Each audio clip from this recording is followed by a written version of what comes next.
Assalamualaikum warahmatullahi wabarakatuh. Perkenalkan, nama saya Rifka Nur Fadilah, NIM 192111058 dari kelas HES 4B.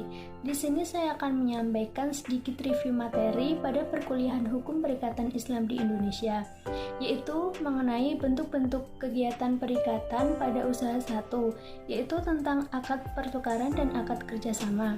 Sebelumnya, saya akan menjelaskan mengenai apa itu hukum perikatan Islam di Indonesia. Menurut terminologi, perikatan merupakan suatu hubungan hukum yang bersifat harta kekayaan antara sejumlah terbatas subjek hukum. Sehubungan dengan itu, seseorang atau beberapa orang atau bisa disebut dengan debitur mengikatkan dirinya untuk bersikap menurut cara-cara tertentu atas sesuatu prestasi terhadap pihak yang lain atau kreditur. Menurut Profesor Subekti, hukum perikatan Islam adalah suatu peristiwa di mana seorang berjanji kepada orang lain atau di mana dua orang itu saling berjanji untuk melaksanakan suatu hal. Substansi hukum perikatan Islam itu lebih luas dari materi yang terdapat dalam hukum perikatan perdata barat, yaitu hanya mengatur hubungan antara sesama manusia saja.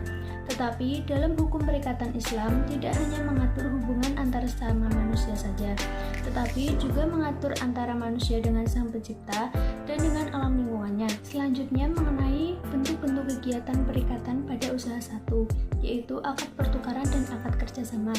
Akad pertukaran adalah memperoleh sesuatu dengan memberikan sesuatu, atau mengganti sesuatu dengan sesuatu yang lain. Akad pertukaran terbagi menjadi dua, yaitu pertukaran barang yang sejenis dan pertukaran barang yang tidak sejenis. Yang pertama mengenai pertukaran barang yang sejenis. Yang pertama, asyarf, pertukaran uang dengan uang. Secara harfiah, kata syarf berarti penambahan, penukaran, penghindaran, pengalihan, atau transaksi jual beli. Syarf adalah perjanjian jual beli satu valuta dengan valuta lainnya yang bisa dilakukan dengan sesama mata uang yang sejenis maupun yang tidak sejenis. Misalnya antara rupiah dengan rupiah atau antara rupiah dengan dolar. Contoh realnya yaitu pada kasus pertukaran mata uang sejenis, yaitu pertukaran uang pecahan 100.000 dengan 10 lembar uang pecahan 10.000 yang penyerahannya harus dilakukan saat itu juga. Yang kedua, barter. Barter merupakan sebuah kegiatan dagang yang dilakukan dengan cara mempertukarkan barang yang satu dengan yang lainnya. Menurut Salim, barang dalam definisi ini adalah setiap material yang boleh dimanfaatkan, bukan karena hajat atau kebutuhan mendesak. Misalnya seperti emas, perak, gandum, syair atau semacam gandum yang dibuat bir, kurma, garam, mobil, perabotan, obat-obatan, dan lain sebagainya. Yang kedua, pertukaran barang yang tidak sejenis. Yang pertama, jual beli. Secara etimologis, jual beli ialah mengambil sesuatu dan menerima sesuatu.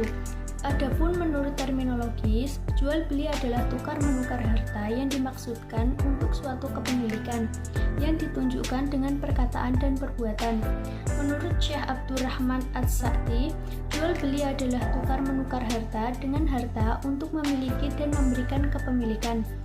Menurut kompilasi hukum ekonomi syariah, bai adalah jual beli antara benda dengan benda atau pertukaran antara benda dengan uang. Rukun dan syarat jual beli yaitu sebagai berikut. Yang pertama, penjual dan pembeli. Syarat penjual dan pembeli sama dengan syarat subjek akad pada umumnya.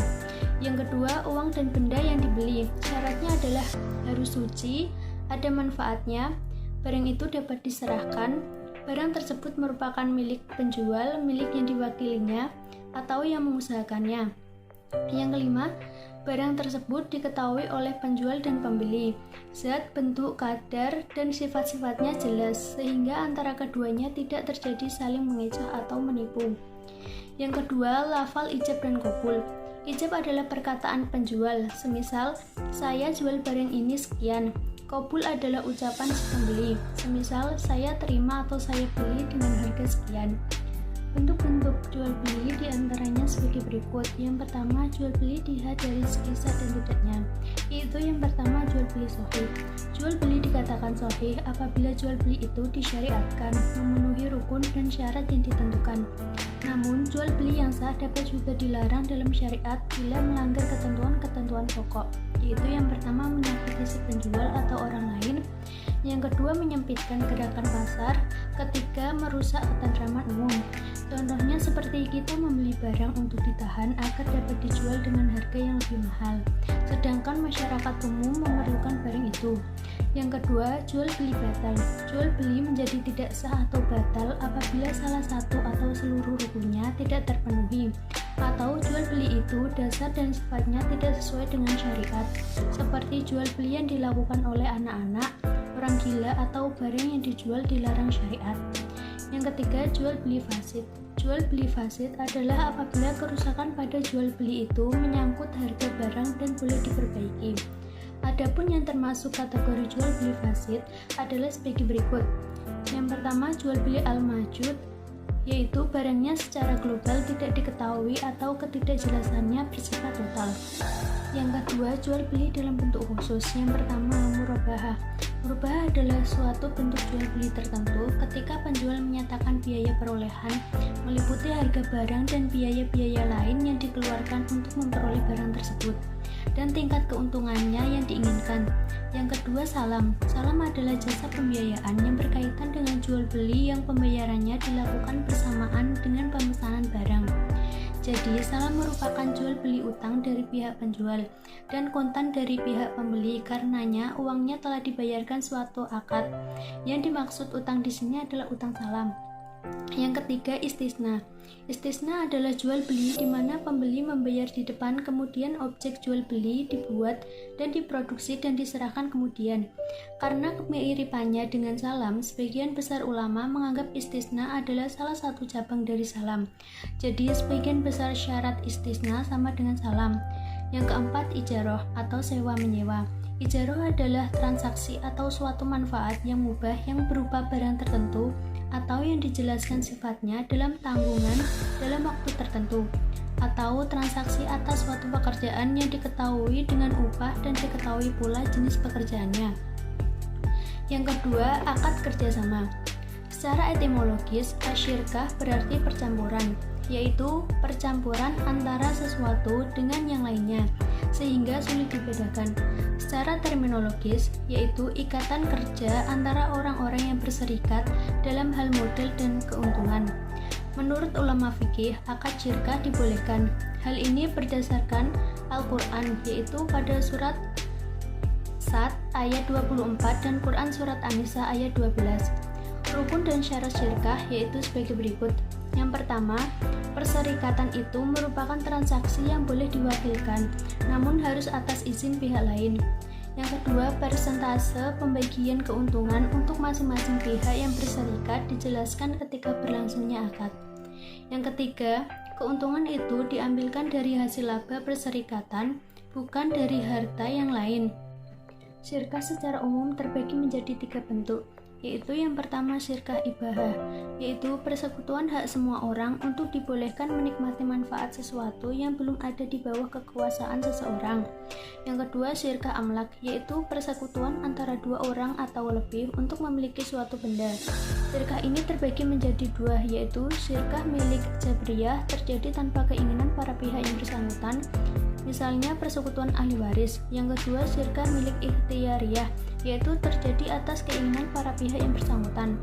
Yang ketiga, syirkah akad, yaitu persekutuan yang timbul dengan adanya perjanjian.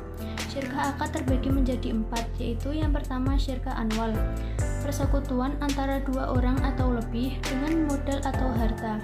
Syirkah ini terbagi menjadi 2, yaitu syirkah inan dan syirkah al-muwafadah adalah.